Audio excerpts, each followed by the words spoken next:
அல்லாஹுடைய மாபெரும் கிருபையினால் பத்ர் சஹாபாக்கள் 313 சஹாபாக்களில் எதிர்தரப்பினர்கள் பார்த்தீர்கள் என்று சொன்னால் 1000த்திற்கும் மேற்பட்டவர்கள். இந்த 1000த்திற்கும் மேற்பட்டவர்களை எதிர்த்து நின்ற சின்னஞ்சிறு கூட்டம் 313 சஹாபாக்கள். அந்த 313 சஹாபாக்கள் எப்படி வெற்றியை கண்டார்கள் என்பதை பற்றிய விரிவான பயான் இன்ஷா அல்லாஹ் பத்ருடைய யுத்தகலத்தில் நடைபெறும்.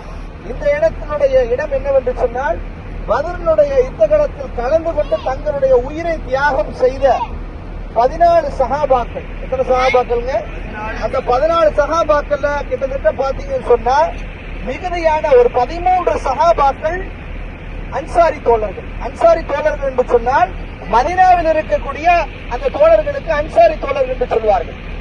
முஹாஜிரீன்கள் என்று சொன்னால் மக்காவிலிருந்து மதீனாவிற்கு சென்றார்கள் அல்லவா, அவர்களுக்கு முஹாஜிரீன்கள் என்று சொல்வார்கள். ஒரே ஒரு முஹாஜிர் தான், சஹாபாக்கள் வேற்றுமை கிடையாது. அன்சாரி தோழர்கள் 13 பேரும், ஒரே ஒரு முஹாஜிர் சஹாபியும் இந்த இடத்துல அடக்கமாகி இருக்கிறாங்க. அப்படிப்பட்ட ஒரு இடத்துல தான் நம்ம இருக்கிறோம். அவர்களுடைய பெயர் இன்ஷா அல்லாஹ் இப்போது உச்சரிக்கப்பட இருக்கிறது. எல்லாரும் சேர்ந்து